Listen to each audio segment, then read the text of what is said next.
situations like COVID are exactly the reasons why brands should have loyalty programs, because they really help to future-proof your relationships and also protect your brand when the market changes, which clearly it's done significantly and very quickly over the past few months. So consumers are going to continue to spend less in most sectors for the foreseeable future, and any brands, I feel, that are encouraging more spending are going to be poorly perceived by customers. So this is a great opportunity to be focusing on retention, and loyalty programs are obviously all about retention, because they allow brands to have relevant data that companies can use to enhance customer experience, and also give them the means to communicate in a way that's sensitive during these times. So I was looking at a program, Odeon Limitless, in the UK. So they're keeping their members engaged with content, previews, reviews, while their customers can't go to the movies. And they wouldn't be able to do this if they didn't have the stored information on their customers' preferences, etc.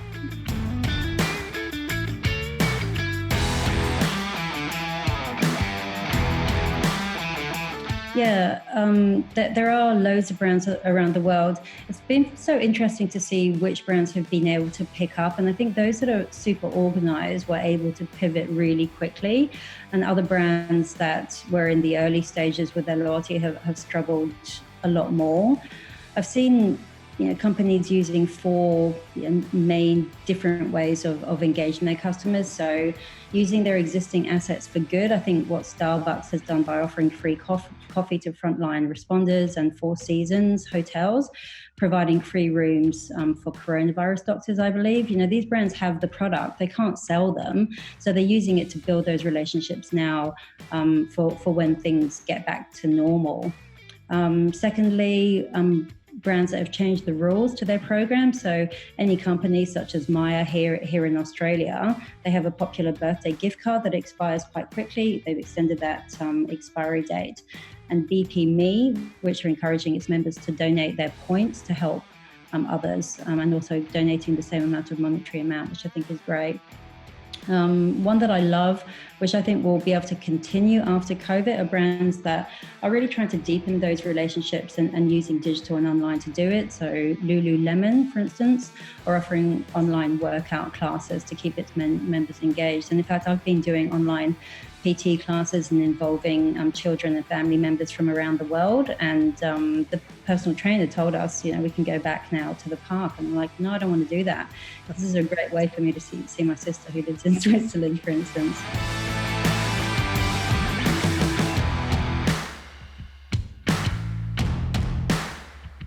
Well, most brands have face-to-face contact normally with their customers, and during this lockdown phase, they just don't have that anymore. And if they don't have a program, they can lose contact with their customers really easily during these times, and especially if they don't have a strong bond outside of that loyalty program. So customers who are part of a loyalty program are much more engaged, and this gives brands a real competitive advantage as far as I'm concerned. We have a very strong loyalty program here in Australia from Nando's. I believe you have Nando's in the US and all around the world, but they've got a really engaged membership here and a terrific database. So they went out really early to their members and asked them to share their feedback and identify industries they believe should be included in their promotion, which is a 50% discount deal. And they got 7,000 suggestions within the week. So they then spread the word of their promotion via email, which obviously they wouldn't have had in that sort of environment without their loyalty program. And they got 600,000 donations for Nando's meals to those essential workers around Australia. So that sort of brand building and loyalty that they've been able to develop during this time is just been remarkable.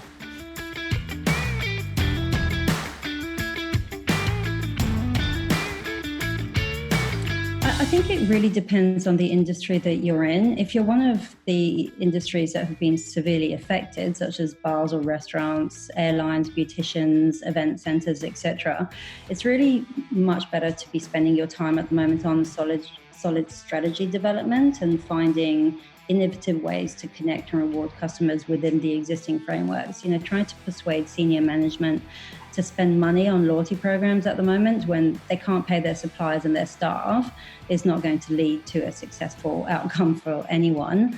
However, in industries that are doing really well, such as grocery or construction, and some strange niche retail industries like bedding, apparently, this is a great time to start a new program or revitalize an existing program, because consultants and vendors are likely to be less busy for the next few months as projects are put on hold. So now's a great time to get their full attention and some really sharp pricing. That's my experience that I'm seeing at the moment.